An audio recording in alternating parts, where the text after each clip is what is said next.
Have you heard? Heard what? The tea. Wait, did I really scare you? Yes. She does that to me. She does that to me all the time. And she actually does scare me.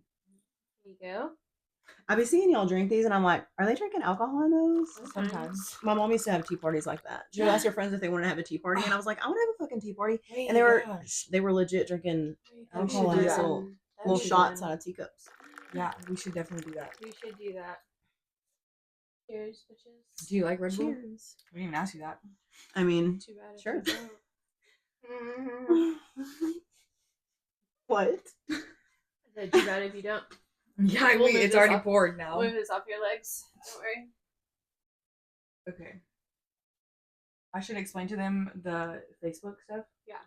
Okay, we're gonna start off talking about a post I saw on Facebook the other day, and it was about a 9-year-old little boy who had been hit by a car, and it was before a game close to the stadium, right? And in the comments, I read this lady. She was saying how she lives in the neighborhood, and the story was that the 9-year-old was playing at his neighbor's house with a ball, and he saw someone at his lemonade stand across the street and took off running across the street, and the neighbor tried to stop him, and he didn't stop, and this 24-year-old boy hit him, and they tried to take him to the hospital, but they said in the comments that the parents didn't know until someone had came and got them. But the reason I want to talk about it was because in the comments there was a lot of back and forth between like, oh, they're blaming this person, they're blaming that person, or they're saying like it's just an accident, like you can't blame the parents, like you can't blame them for something like that, like they tried to stop him. And I personally think that is our problem, is that we're not blaming parents these days. Parents aren't raising their kids how they should be, and your kid should have had a lot more self-awareness for his surroundings if you're going to leave him outside at 9 years old by himself. If you're like, you already should have been there outside. Maybe you don't have to be at the neighbor's house, but on your front porch watching him, right? You should have been out there anyways.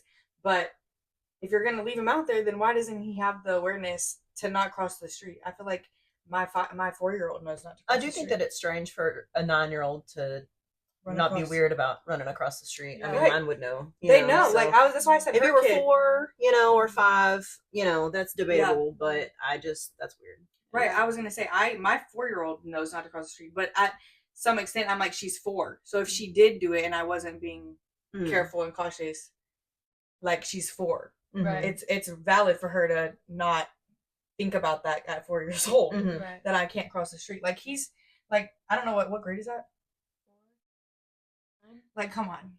Like, you're doing full, like, math problems, and you don't have the critical thinking to be like, I can't cross the road because there's cars coming. I also feel like it depends on the type of kid. Like, I would trust Elliot at 9 to cross the road by herself, but that doesn't necessarily mean that I would trust a different 9-year-old. Like, you have to know your kid, and are they going to look both ways? And sometimes I feel like parents are so eager to like put their kids off on someone else in order to get a break, or you know what I mean? So I feel like they were probably like, oh yeah, you can go across the street. Oh yeah, is so-and-so's parents home? Is, you know what I mean? Instead of like making their child their responsibility. But I also feel like too, y'all, accidents happen. They do. Truly, they do. And what if he was like hadn't had someone at his stand all day long and finally got a visitor and like runs across the you know what I mean? So I feel like, because he is only 9, also. So I don't know. I need more details than I need to know, was it in a neighborhood? Yeah, I don't know where this took place. Like, was it a busy street? Right. It was game day. So our first game day. Right. I'm like, any street's busy at that point. Literally everywhere. With even college kids. And not young kids that are saying. And it was a young kid. He was only 24. I was like, it wasn't. And that's even more, like, that's a whole other heartbreaking issue, because that that bothers that person for the rest of his life. Yeah, like he's gonna carry the guilt that they're gonna carry. Yeah, I think that's well, and I think sad. My thing why I wanted to talk about it was because I was like, him carrying that guilt for he shouldn't even have to carry that guilt forever, because it's in all reality, it is an accident. Like, nobody meant for none of that to happen. Right. But at the same time, I'm like, would it have been different if you were outside with your kid watching your kid, right? Would it have been different? I mean, Or what if it wouldn't have, and then you saw your kid get hit by a car? Also Right, but that. they didn't even know. Like that's what tells me that you didn't even have any awareness of your child. Yeah, if it was okay, wait, time out. So if it was just across the street, then how come the parents They were inside the house. right? So they didn't know it till it happened, yeah. but like immediately when it happened, obviously. Yeah. Right. I mean, I assume like someone ran over there and got them immediately, or they heard it. Like how? No, they're saying no, they didn't. That someone had to go to their house to get them. That's what I'm saying. They didn't know till someone went to their house and told them, which is what's telling me like you knew your kid was having a lemonade stand too. Also, yeah, kids get taken every day in Fayetteville. There's no way that I would allow my child to be outside at that age alone at all. Just because of human trafficking.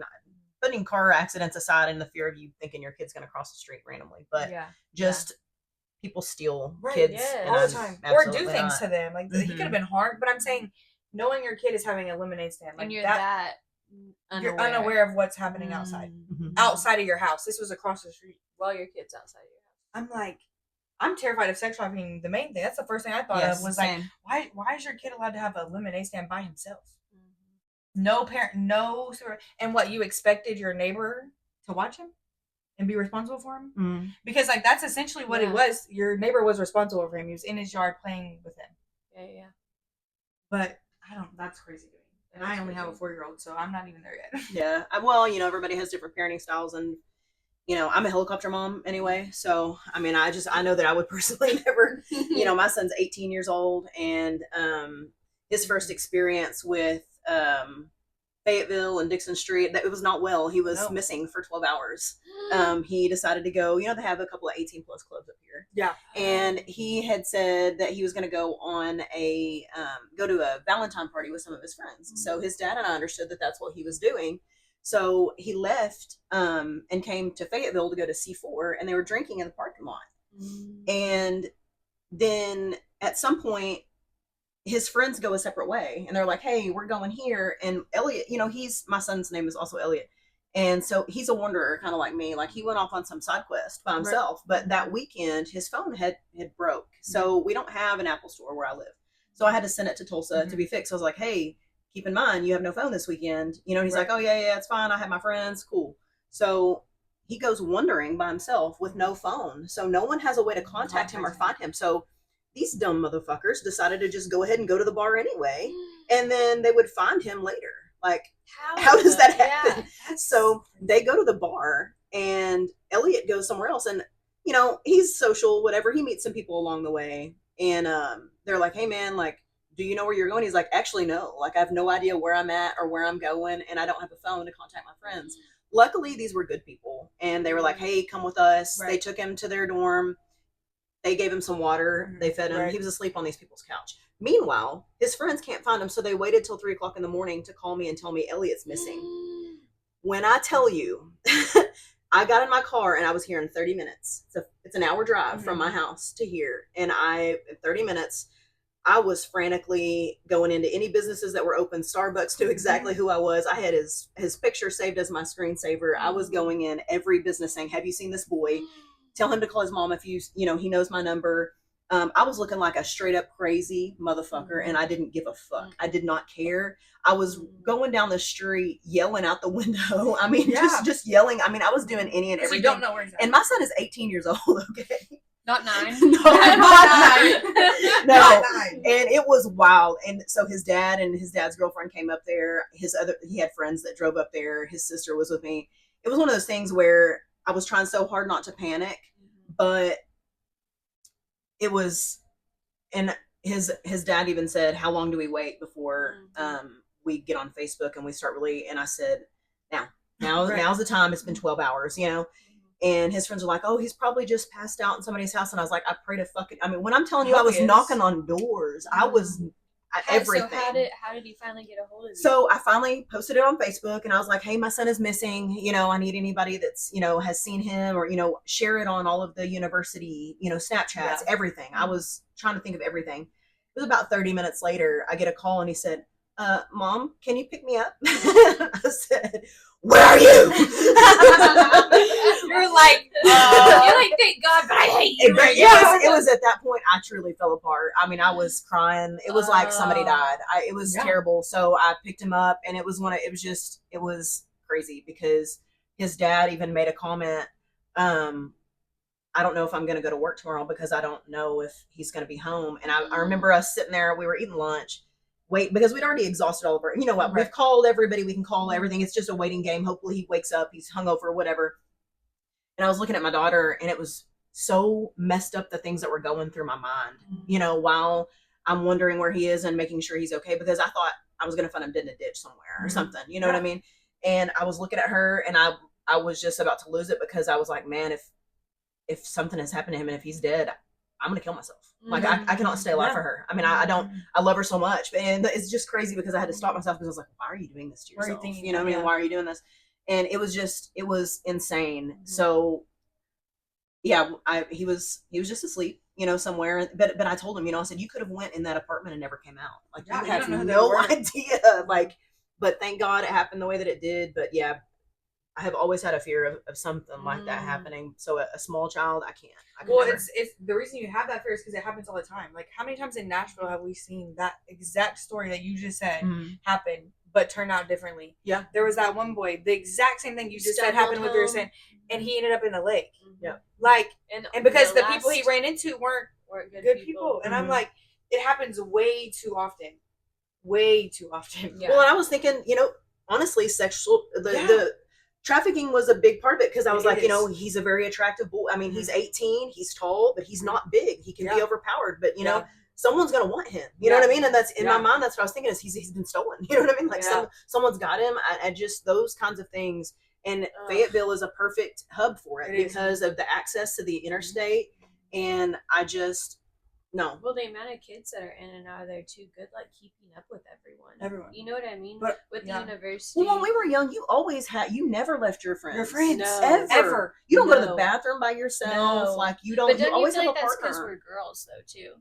It was kind of drilled into, because we talked about raising girls versus boys, which you will be able to weigh. We can only weigh in on the girl side, and we were talking about how in one of the episodes that we feel like expectations for boys while we were growing up was so much lower than your expectations for your girls, and we don't think that now our generation of raising boys and girls, they're equally as difficult to raise, because we are raising our boys too now, not just our girls. But I feel like we never left our friends, because it's pounded into your brain as a female to be aware.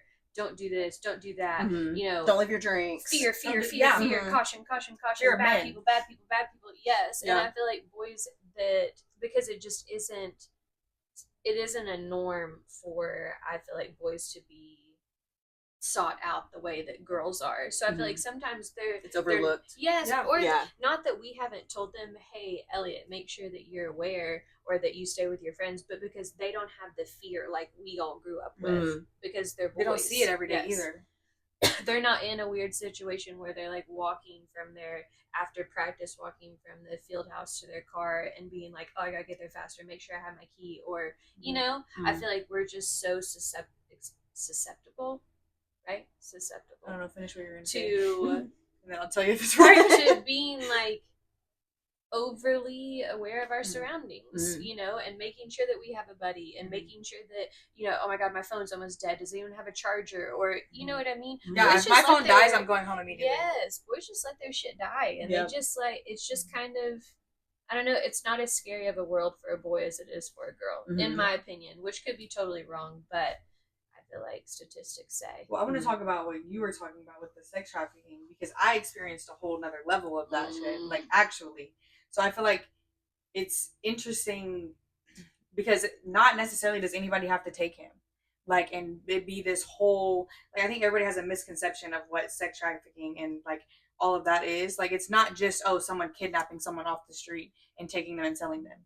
They do it in all different kinds of ways. Like, pimps will literally be your best friend and talk to you and put on this whole show that they are this good person, and then the whole time they're like, hey, let's go on a trip. You think that's what happened to me? Like, the man, he was a whole different person Me and my friends go on a trip. We get there, and he's a whole pimp. He's selling women out the hotel. He's trying to sell us, you know. So it doesn't even have to be, oh, someone like hurt him and took him somewhere. Like it could have literally been he met these people, thought they were great people, became friends with them.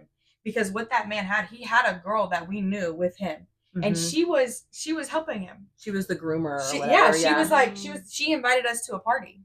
And when she invited us to a party, we're thinking, oh, this is a girl that she's our age. She goes to college. Like, everybody knows her. She's very well known. Yeah. She played basketball in the area. So we go to this party. She's Really not even pretty.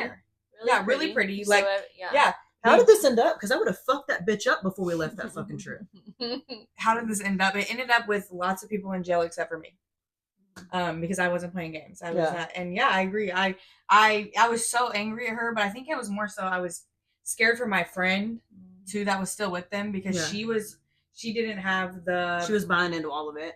Yeah, she was very gullible. She also didn't have the support or the mental strength to be like, to leave and deal with all that. How did you feel once you started kind of figuring everything out? When you're like, oh, this is what's going on here. Like, what were you trying to like find an exit plan? Like, well, I feel like the only reason I even like started to think of like him differently was because I actually recognized things he was saying that was very like manipulative, narcissistic, that my dad used to say to me, and I like it connected in my head, triggered me, and I was just like what?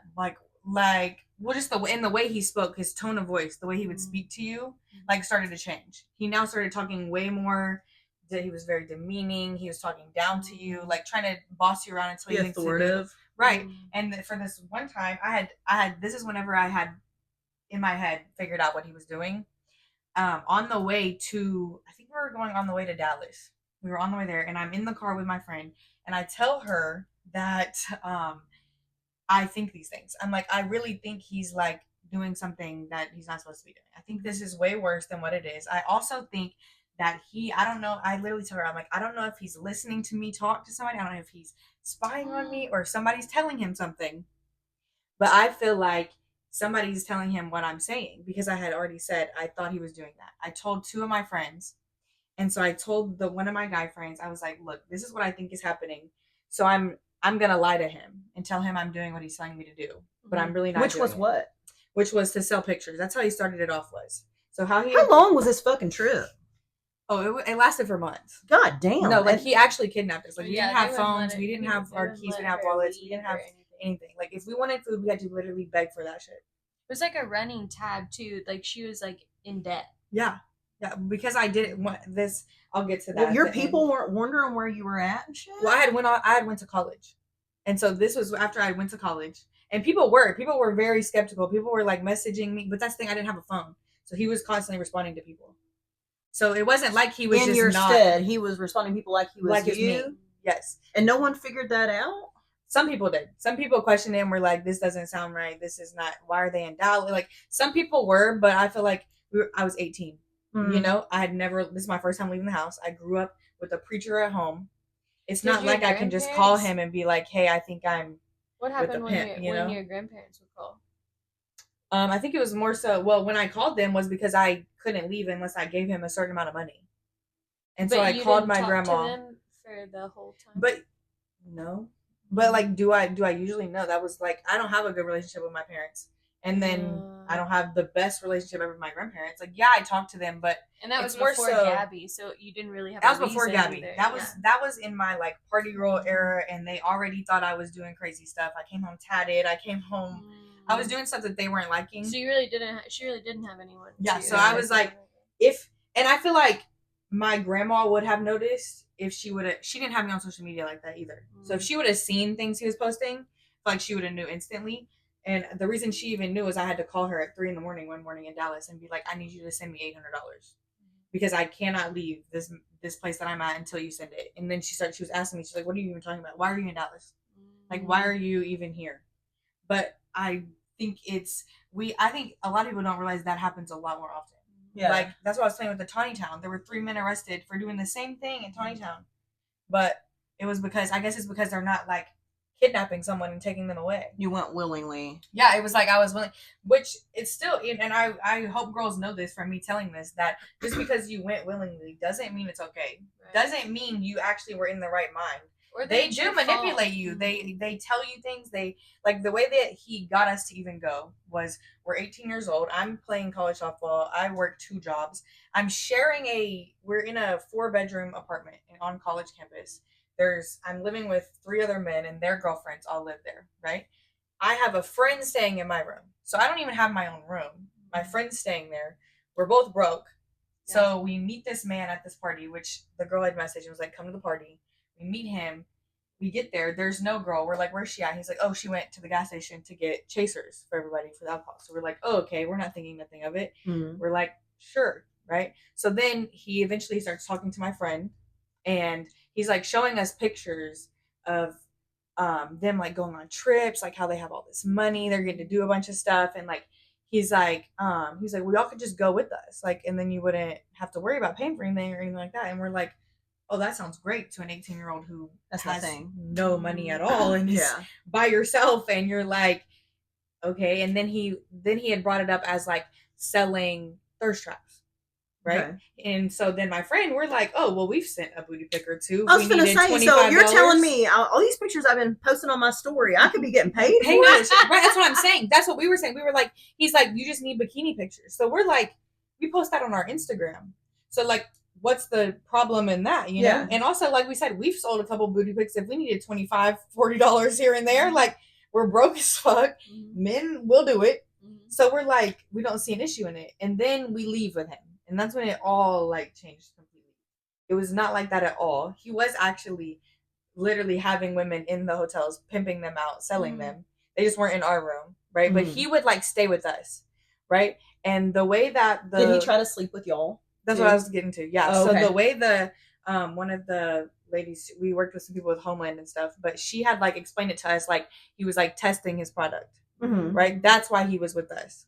Trying to see what we would do, trying to see how much we would do, or what you were capable of. Exactly, and what he could, I guess, how much money he could get out of us too, like things like that. But while he was doing that, he had our phones. So anything that was on our phones, it was when he took your phone. Why did he say he was doing that? No, this was at the point that we knew what was. Oh, it was kind of too late for that. Yeah, okay. No, like he had we couldn't have a room key to the hotel, so if we left, you weren't getting back in, and you weren't getting none of your stuff, and you had to just figure it out, and he wasn't gonna let that would have been fine with me. Yeah. Well, no, and to a certain point it was. That's what happened when I was in Dallas. I eventually was like, I'm good. I don't want none of it. Literally take it. Like I literally was like, just give me my car keys so I have a way to leave. That's all I want. And that's when he was like, you can't leave until you pay me the money that you owe me, which was $800 for not having sex with this man that he gave a key to the room. Yeah. Like, and I'm sitting here like, I just want the keys. Like, you can literally have everything, and which I did, which I thought was crazier too, because what did you have though? Well, I mean, like just all my clothes, my wallet, my phone, my everything I had, right? Yeah. With me. I was like, I just want my keys to my car so I can leave, which I thought was crazy because my friend didn't leave with me, and I would have thought she would have after all of the things that happened. I was like thinking, oh, like she's gonna leave with me. This is finally, we're done with this. We can go home. She doesn't leave. And I thought it was even crazier because 2 days later she was posting in my clothes that he had bought me, and I was like, she was low key liking that shit. But I will say he was like, the reason I feel like I felt so bad for her was because I feel like he knew off the jump that you were not going to manipulate me the way you were going to manipulate her. Yeah. And he saw that she was very gullible. He could say a lot more things, and he was consistently having sex with her too. Yeah. And I think that doesn't help either. And she actually has a baby with him now. Wow. So, and the other girl, the one that was actually posting originally, that got us to come to the party, she has a baby with him now as well. Yikes. That part. Yeah. But you know what I'm saying? But so they obviously had a different relationship going on than I did. Yeah. I was more so, I really don't know what I was. I think that you just didn't have anyone. I think that kind of, and I feel like if this man in that moment like made you feel like he cared about you and you belonged and you were a part of something that was better than what you left. Yeah, I went back, y'all. I left in Dallas and then went back. To him? Well, to get my friend. And then it got me wrapped all right back up in it. Because her grandma died and he wouldn't let her go to the funeral. Right? And so I was like, okay, well, I'm going to come get you. Yeah. We're going to go. Like, fuck, he can't tell you can't go to that. Like, what? Yeah. And Then it was this whole big ordeal, and then he put his hands on her and drug her down the hallway that time, and me and him got into a altercation. And Did you not think about getting the cops involved? that I did right after that. That Yeah. was I actually have recorded him doing this. Yeah. And then I went straight to the cops after that. And which was crazy you say, because in Dallas when I left, I didn't have anything. I didn't have my phone, my nothing. So I'm like trying to figure out how to get from. I've never even been to Dallas. So was there never an opportunity where he wasn't around where you could have got your shit and left? Even though you can't go back inside, you've got your phone and your stuff, and you could have just No, left. like we never had our phone. Like we never had anything. Like he held on to it, and he would be like, "Okay, we're gonna go here." If he sent a picture of us to someone and they were gonna pay him, he would go into the hotel. He would go downstairs to the hotel, immediately take it off at the ATM. Like, so we had, even if we did get our stuff, you had nothing on it. There was no way for you to keep anything. But he held on to everything. Like, which there were times that I should have done that. Like I said, like I literally went back. Like I could have got the cops involved way sooner. Like, and when I left Dallas, I literally got pulled over, which I felt like was literally my sign to be like, this is your opportunity to get out and tell on him. Happened. And I didn't. Literally, I got in it's trouble crazy for how his weed. Being scared will make you just like, like, because I'm thinking about it to this day, and I'm like, well, I would never do it now. Fight or flight mode. You were in flight. Get me out of here. I was crying. I was like, and he even asked me. He was like, "What's the matter? Like, why are you crying? Like, are you okay?" And I'm like, I just want to go home. I literally was like, I'm just frustrated because I don't know how to get out of here. Bitch, you could have ended all that shit right then. You know what I mean? And then I guess I'm just too impulsive for that. Well, I'm saying now I wouldn't do that shit at all. Like I'm like, why the fuck did I do that? But I do. I would have broke that motherfucker's legs. I don't care. And I don't understand why I didn't. We went to Atlanta, and that shit was even more of a shit show. What are you laughing about? Because you know it's true. No, but I think I agree with what you said though. I think it was more so that was at the time of my life that I wanted male attention so bad. I was having sex with people that I shouldn't have been. I was just giving myself away to people who didn't deserve me. Yeah. Because I had never experienced any type of man wanting me. Right. So then I was just like, oh, well, I really don't understand it now. Like I can't even make sense of it in my head now after, 6 years. Yeah, exactly. I was like, I have 6 years of growth and also having a kid and completely changing my mindset. Now I can't even imagine or why. I feel like things changed. Things changed for me so much whenever I had Elliot, especially based on like my biological mom. I know Abby's biological mom is trash. I don't remember you whatever you said about yours. But I feel like it made me look at your kid and be like, how could you ever be that way? Yeah. Like why were you like I never felt any type of way towards my biological mom, honestly, till I had her. And then I'm immediately... You're seeing it from a different perspective. I hated her. Yes. How could you have ever, like, left us? How could you ever have done the shit that you did? The amount of problems I had from being in a diaper for so long was crazy. Stuff that the amount of neglect. She would leave us like overnight while my dad was out on the ship, like in the Navy, and just go out partying. So much so to where I have an older brother who is like a year and a half older than me. My parents were separated, and we were like spending time with my dad, and this song comes on in the car, and my brother apparently like just starts crying. He's like 4 and I'm around 2, just starts crying. And my dad's trying to figure out what's going on, and he's like, no, please don't leave, please don't leave. Well, apparently whatever song this was whatever she would play while she was getting ready at night. And she would put him in my crib with me. So that's what he like associated that with. That was the first time my dad had heard he had no idea what was going on at all. And then from that moment on, like that's whenever he got custody and stuff, but she signed over her rights. She didn't give a fuck about anything. Doesn't care. No. That's crazy. How could you have like much less 2 whole kids? But I can't imagine doing those things to my own child. Not caring so much or thinking so highly of myself and my own life that I matter over what I've brought into the world. Mm-hmm. You know what I mean? And there are people that don't change though. A lot of women that don't change after having a kid. Yeah, but how could you not? That's why I don't understand. Yeah. Because I instantly was like, a switch flipped in my brain. My brain actually flipped all the way upside down, rolled around out the door, and came back. Yeah. Did a whole I don't even know. And then I see people that have kids at the same age as me or whatever, and they continue everything that they shouldn't be doing. Right. Everything that got them to where they're at now, they just keep doing it. Well, that's why you have so many kids that are raised by their grandparents. You know, like, yeah, yeah.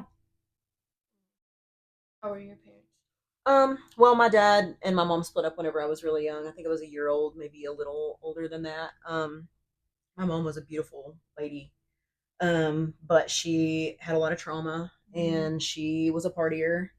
And so I unfortunately had a motherly instinct from a child. So my mom left to go to rehab when it was my 8th birthday.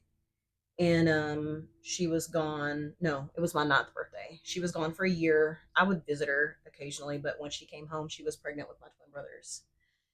So after that, she went right back into the same old shit. And so I pretty much raised them. I didn't get to do, school sports or anything like that after that, because it was, my concern was coming home and cooking and, bathing kids. And I don't regret any of it. They're my very best friends now, I started working when I was 14, and I've always had a couple of jobs since then, just because, like, if we wanted cable or a phone, like, I had to pay for that. We lived off of government assistance, food stamps. She always had cigarettes and, you know what I mean, all that, because my grandparents were enablers. So I love my grandparents so much. They are who raised me, and I was very resentful of her for a long time. But I understand her more now, I think. And like I said, I wouldn't change anything, because literally built brick by brick, my weird motherfucking self is who I am because of all these weird things. You know what I mean? And I appreciate it. It taught me who I don't want to be. Yes. But I did unfortunately adopt some of those qualities. I also love to party. I learned that early on, and so that's been a struggle for me. But I've always it's always been extremely important to me to take care of the people that I love, that are in my life, that have depended on me, and I've been, kind of a, that for my family. My brothers still, they count on me for a lot. And I think that the best thing I've ever done is be a mom, for sure. How old were you whenever you had Elliot? Elliot, I was 24, okay. And Penelope, I was 26. Okay. Yeah, no, I definitely waited. I didn't get pregnant early on, and I honestly said I never wanted to be a mom because I'd already been one for my whole life, So Elliot was definitely an accident. But it was one of those things where I knew it wasn't something I was gonna make go away or get rid of. It was like, no, I'm gonna do this, like, regardless. And all of the partying stopped, everything quit immediately, and I was nothing but a mom for a long time. And when my grandparents passed away, they passed away in the same week, and I spun out. I spun completely out. Yeah, I would have too. And so I was not myself for a good little bit. And it's still, I still have things to work on. But man, I went to therapy, and I wish I'd done that sooner, because it really taught me why I do some of the things I do. I've always been so controlling, and everything has to be perfect and so. And I had to learn that it's because shit was consistently hitting the fucking fan when I was little, and I had no control over my environment. I never knew what was going to go on. So now I do know, and I will control that. I will make sure that everything's good. But I'm also a people pleaser within my household, not outside of it, because I don't give a fuck about anybody else. I really don't. But I need everyone to be happy and comfortable all the time, because I never knew what that was like. I never had nice things, I wanted my whole life. So my brothers have never known what it's like to want things. My kids have never, my kids are spoiled as fuck. They are empathetic, and they are compassionate people. So I don't mind that, because I've made sure to tell them, hey, do you know how long I had to fucking work to buy this? You know what I mean? Like, not to be not to give you a guilt trip, but just so you have some kind of concept of, Absolutely. I was gonna say, do you feel like, because I relate to literally everything you just said, literally everything. I feel like actually, like you said, brick by brick. I relate to everything. Do you feel like, because of that, because I feel like I hold myself to an insane standard because of the disappointment that I've received from everybody else. So now that's where I relate, when you were like you're gonna make sure everybody has this. You're not gonna to a fault, to the point where you will it's my bust biggest your flaw. Yes, and I have made myself physically fucking sick. And loyalty. I'm like insanely loyal to people. Yep. Because I never experienced that. When you don't have to be, you know, like Mhm. no one asked for that. Like you don't even have, bitch, you're not even committed to this person yet. In your mind, you're just Yeah, I like, am oh, you know, locked because in. this is what I want from this person. And so, like, I learned that I'm, you know, I want everything to be in such a way, and in my mind, it's already so. Mhm. You know what I mean? So all of my actions are going to Represent. you know, yeah, and it's rough sometimes. Yeah, no, it's hard. Yeah. Because I feel like, well, I don't go to therapy, and I probably should, but I feel like that's where I sit here and I think on it constantly because I don't go to therapy, and I'm like constantly analyzing it on why I'm acting the way I'm acting. And then, like you said, like a lot of my questions, because I used to blame it all on my parents, but then I really like looked at my family and was like, okay, my grandparents are enablers. I do have toxic traits from them because there are plenty of things they could have done to hold her accountable or other things, and they enabled me.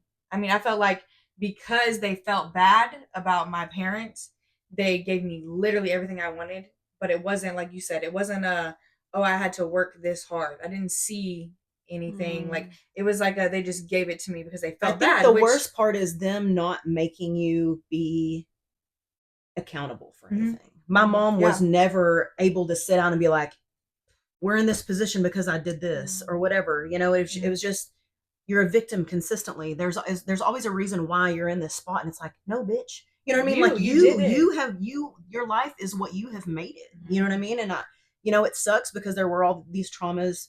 Her brother and her were best friends, just like me and my brothers are best friends. They did everything together. He killed himself, and we found him that way. It was very traumatic. Believe me, it changed the trajectory of my entire family and the future of, you know, of everyone really, because it was terrible. But she used that as a crutch to not, she never worked again after that. You know, that's when she ended up going to rehab and all those things. And it's just like, that was your opportunity to, you know, to change everything. But you let it just spiral you down, you know. And that's another reason why, you know, when that happened with my grandparents, I remember looking in the mirror and be like, what the fuck are you doing? You know what I mean? Like, you have to pull yourself up out of this, you know. And it's hard because it's lonely because you're alone when you do that. No one can help you do that. No one can pull you out of that. You have to be tired of your own bullshit. You have to be able to look at yourself in the mirror and be like, you are fucking up. You know, and it's time. Enough is enough. You know, and you have to be so sick of yourself for anything good to come out of it. And we have to actually want to change. Like until you're fed up with it, until you acknowledge it and hold yourself accountable, then you're not going to change. Because I feel like that's why my mother will never change a day in her life, is because she can never hold herself accountable. She cannot even acknowledge the fact that everything she does is because of herself. Like, she causes these things. And still to this day, like, she still does. So I'm like, until you do that, there's no hope. Because she went to rehab. She did all this. But, I mean, maybe she's not doing drugs anymore, but you're still the exact same person minus the drugs. Like, not one thing has changed. Well, the thing with addiction that I've learned too, and with my own self, because, you know, I couldn't admit it for the longest time, but I am an alcohol addict, just because it's not, I don't stay drunk all the time. I don't drink every day, but the times that I do drink, it's in such excess that I black out. I embarrass myself. I do dumb shit. That's, you know, and you have to look at not the addiction and what you're doing, it's why you're doing that. What is happening or what has happened in your life that makes you want to do that, what makes you want to get fucked up, and how can you fix that? Because that's how you fix it. It's not just like, oh, I have to stop drinking now, or I have to stop snorting coke, or whatever it is you do. Like, that only works if you stop the reason why you're doing it. And it's not just to have a good fucking time. That's not it. Because that's the band-aid. That's what you say. Well, because I was gonna say, even, well, if you stop the problem that's causing it, then you're not even going to crave that. You're not even going to think about that. Like, you're going to be like, you're not going to think, oh, I need to. Well, that's like me with smoking. Like, people ask me, am I addicted to weed? And I'm quick to say, yeah. Because I am. Like, at the end of the day, I know that if I have 10 clients one day and it is insanely crazy and I just, like, my brain is constantly going, I know that in my head, I'm like, I cannot wait to smoke that. I cannot wait to do, or like, if I'm going through something, dealing with something, I just don't want to deal with it. I'm like, oh, let me go smoke. But then there's other times I'm like, oh, I'm just doing it to do it, just for the feeling. But, like, in reality, I could stop smoking for like a month, and then something happened, and I'd be like, oh, let me go smoke, because that problem just occurred again. But it's probably something crazy, honestly, in my life.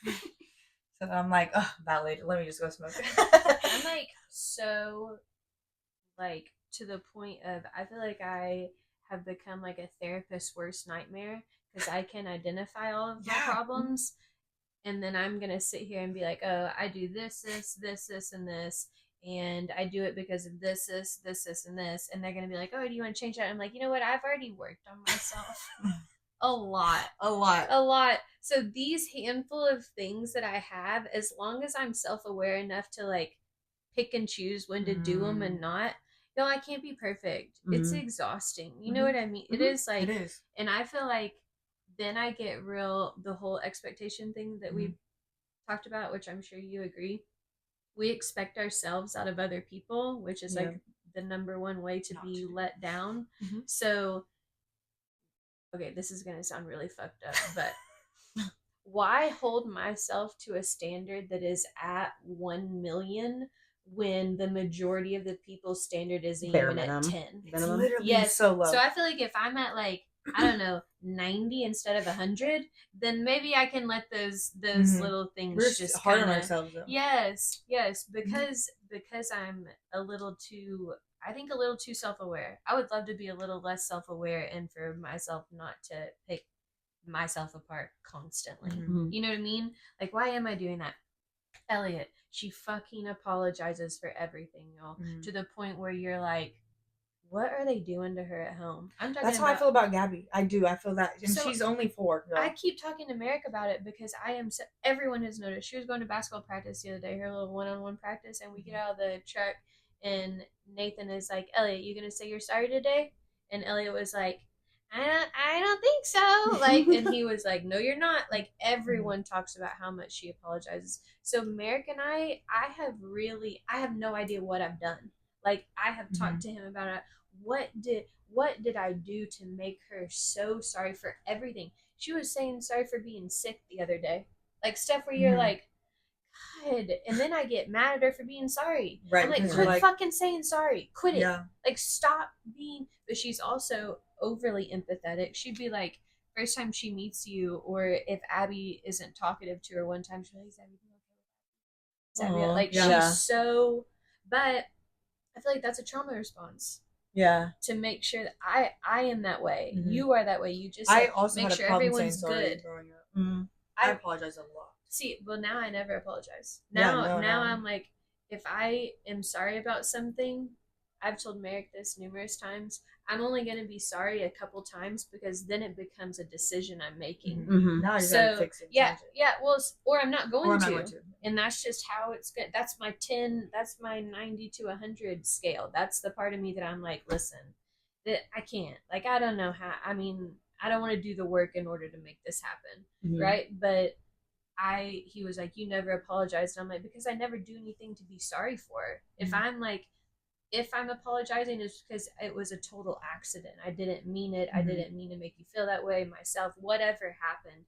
But I really like stand on business in my decisions or what comes out of my mouth or, I meant it. So how do I be sorry about something? I feel like now if I wouldn't have changed it. Yes, I feel like now I'm manipulating. You're not sorry. No, you're just saying it because you feel like it's what they want to hear. Yes. Yeah. And I only want to be sorry if I actually am, and I want you to know that I'm only sorry if I actually am. Not something where I'm just trying to pacify you to get you to shut the fuck up. Like, sorry. Okay, sorry. You're right. Sorry, and then you continue to do. Well, because in turn, I don't want someone to tell me they're sorry when they're not. It's sometimes whenever you're having a serious conversation with someone or whatever, and something's happened, and they're like, "I'm sorry," and it's just like, "You're not fucking," like you're telling them they're not sorry. How dare you tell someone they're not sorry? But at the same time, it's like, I fucking know they're not sorry. You know what I mean? Like, you've done this multiple times, or you know what I mean? And it's just I'm sorry. I think they mean different stuff too. You're gonna look at me and be like, "My bad." It's crazy. Oh, wait, that's my baby daddy did that.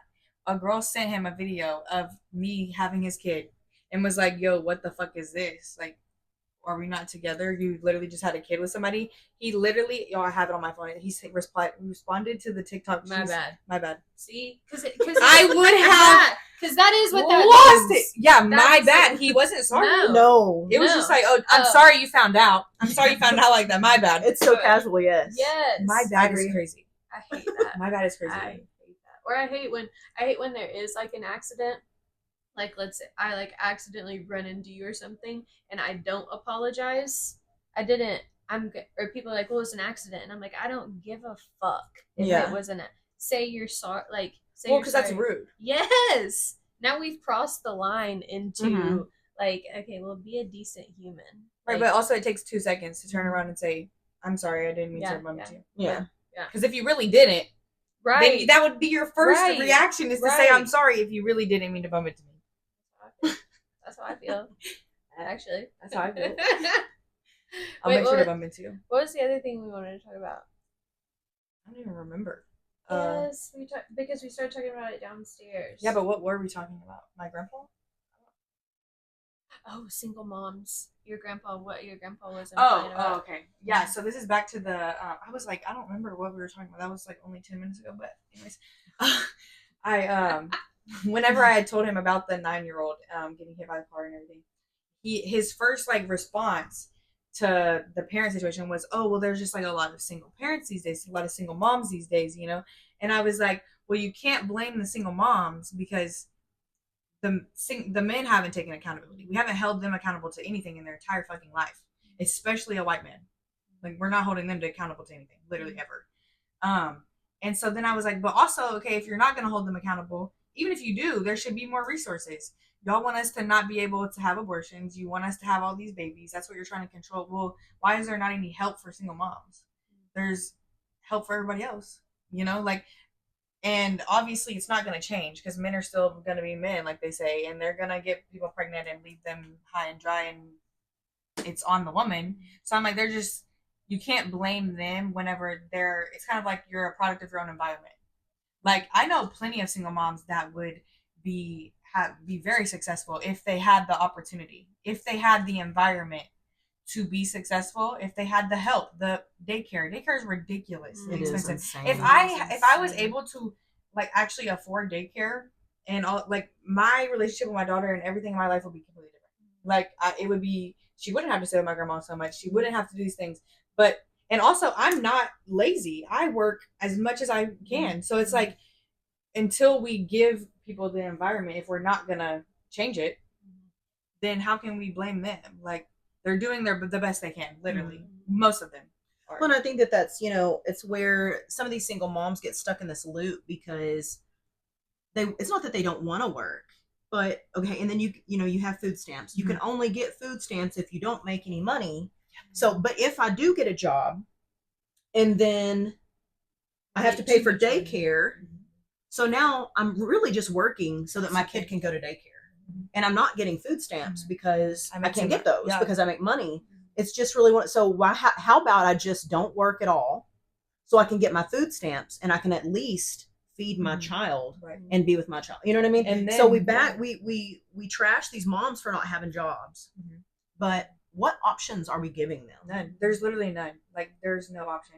Because I agree. That's what I was going to say. Like, I tried to get like help with insurance through the government or help with daycare through the government and all this. And the daycares that the government helps with, they get out at 2:00.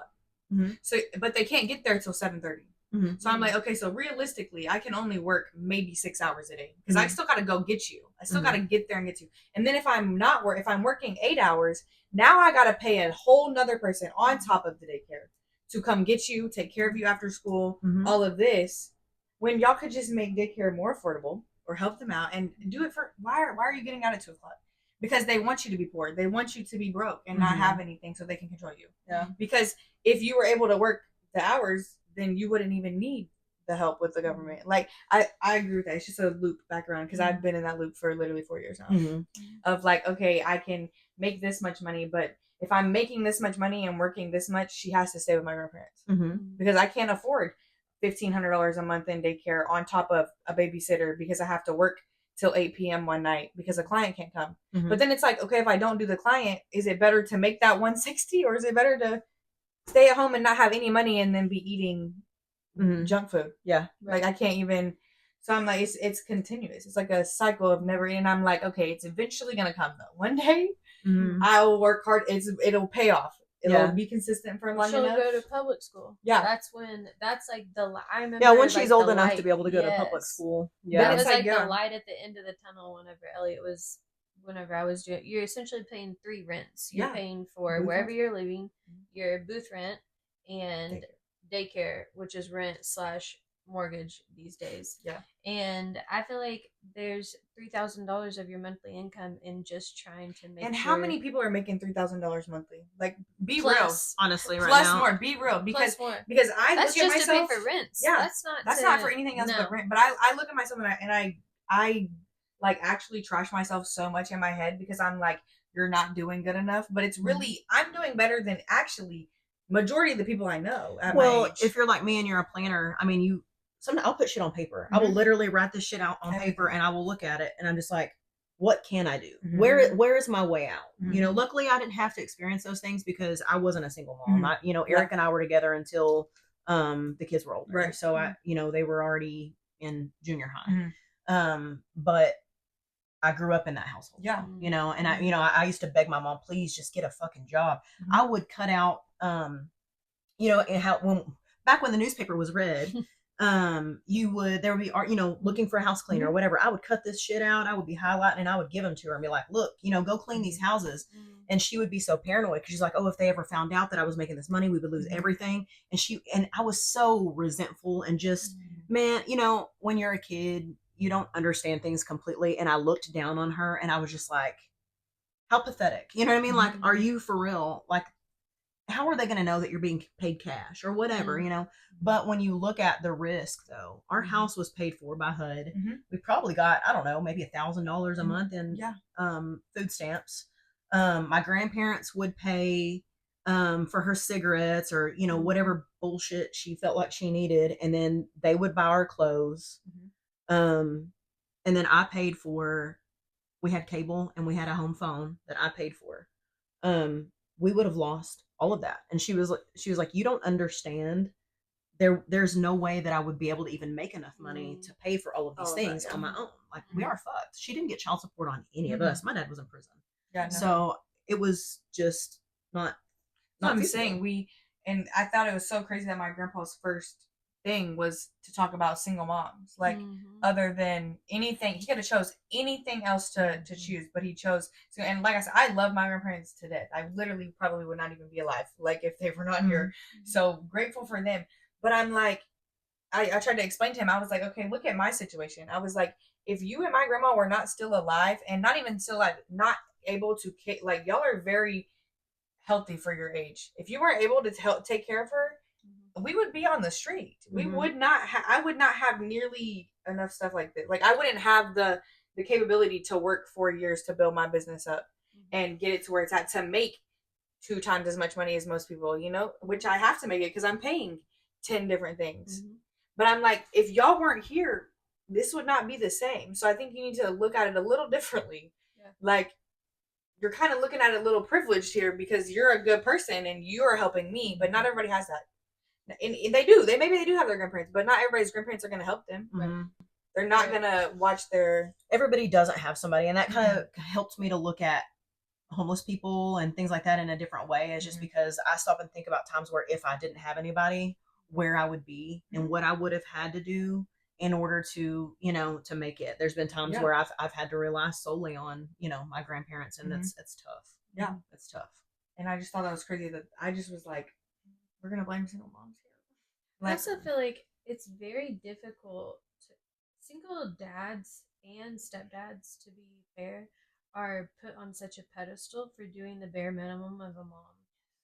And I think, and I've probably been guilty of it at some point. I'm sure we all have. You see a dad with their kid out somewhere, especially a small child, and they're like interacting with the kid, and you're like, oh, a dad being a dad. Well, I never Like that's not supposed to be normal. like Yeah, it's like- not supposed to be yeah, normal. I know. Like they're like at the I do park. it too, though, and yeah. I know what you yes, mean. and you're like, that's so sweet. Meanwhile, every other with the their other mom. 30 kids there with their moms, and you're like, ugh. Well, you're just She's like, not oh yeah, working, or she's- yeah. You know what? It's hard. Yeah. I feel like that's whatever we talked about. Whenever I was like, sometimes I can be very sexist, and I know that the patriarchy can run deep because I feel like there are like stuff that boys do and stuff that girls do, and I have to catch myself with the whole dad versus mom thing and check myself and be like, okay, you've seen 800 moms do that every day. That is it. They do not deserve a reward. Mm-mm. They do not deserve, your dad,